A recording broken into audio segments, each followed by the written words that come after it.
and a very warm welcome to this explainer. If you're an academic, a scientist, or a health professional sitting on some groundbreaking data, well, you are in exactly the right place. Today, we're doing a complete overview of the Bangladesh Journal of Food and Nutrition, or BJFN for short. We're going to talk about how to take your research straight from the lab notebook and get it onto a global, peer-reviewed stage. You know, getting published can honestly feel a bit like trying to navigate a maze completely blindfolded. It's stressful, right? But it absolutely doesn't have to be that way. Think of this explainer as your personal roadmap. We're going to decode the entire BJFN process for you. We'll break down exactly what the editors are looking for, how you need to prep your work, and what actually goes on behind the curtain once you finally hit that submit button. All right, here is our game plan for today. Number 1, a welcome to the BJFN. Number 2, journal focus and scope. 3, formatting your manuscript. And 4, the peer review process. Section 1. Welcome to BJFN, Advancing Global Knowledge. Okay, so before you send your hard work off anywhere, you really need to understand who you're pitching to. The BJFN is published quarterly by the Bangladesh Research Society of Nutrition, and their mission is crystal clear. They are committed to advancing knowledge through rigorous peer review, ethical practices, and wide accessibility. But what does that actually mean for you? Well, it means an open access model. Your research is not going to be locked behind some expensive paywall. It's going to be freely available to policymakers, practitioners, and other scientists all over the world.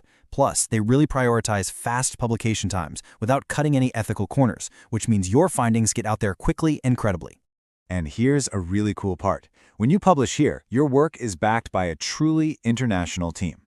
The journal is led by Editor-in-Chief Dr. Mohammad Hafizur Rahman out of Bangladesh, but the advisory board? It spans the entire globe. We're talking experts from Agriculture and Agri-Food Canada to top hospitals and universities in Turkey, the UK, India, Iraq, and Sri Lanka.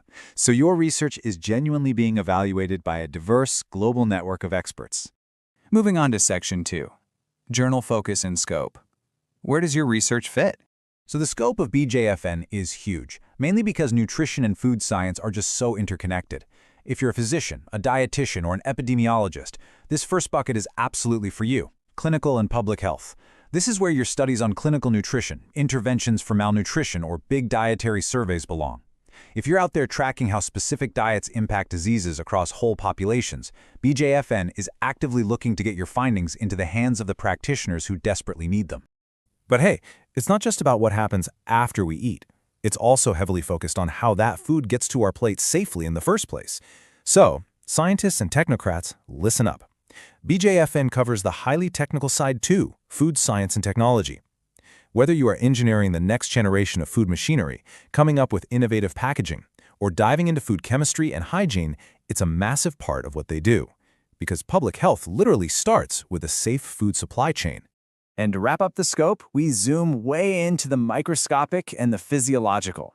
If your daily life revolves around antioxidants, phytochemicals, or the delicate balance of macro and micronutrients, you've found your spot.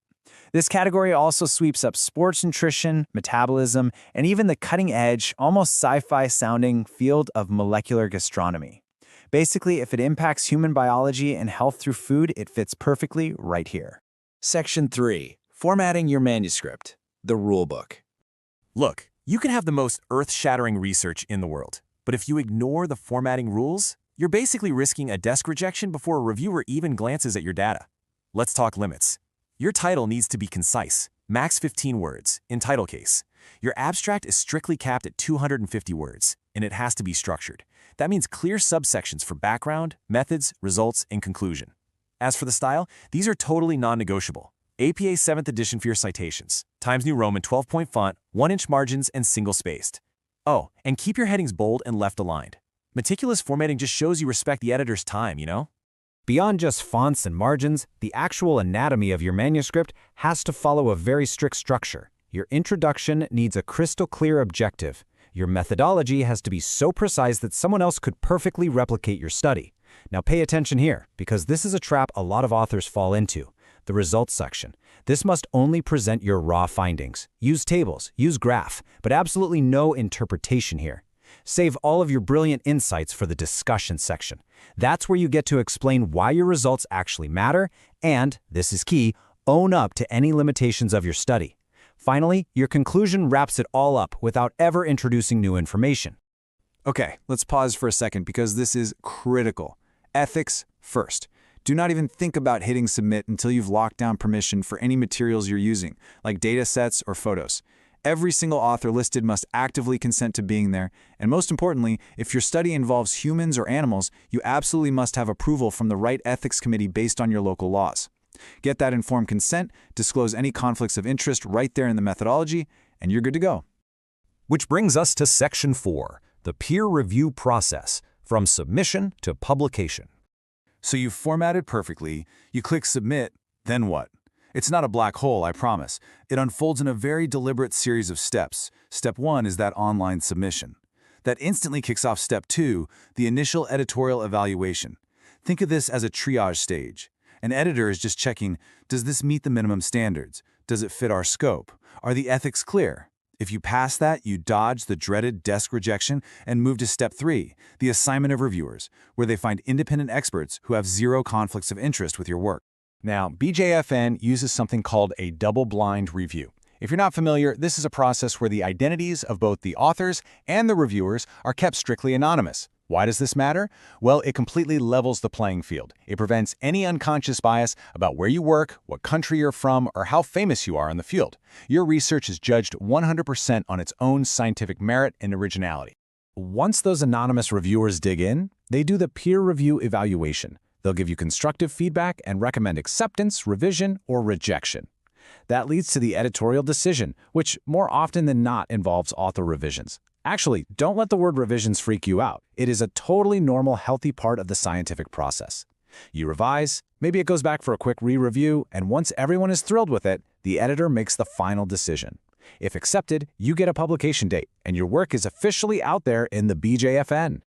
So we've covered their mission, the massive scope, the strict rulebook for formatting, and that rigorous double-blind peer review that is specifically designed to elevate your work. The Bangladesh Journal of Food and Nutrition is literally waiting to amplify your voice. Your research has the power to improve public health, to spark real innovation, and to totally change how we look at food and nutrition. So the only question left to ask yourself is, are you ready to share it with the world? Gather up that data, follow the rulebook, and take the next big step in your journey. Thank you so much for hanging out with me in this explainer, and I wish you absolute success with your next submission.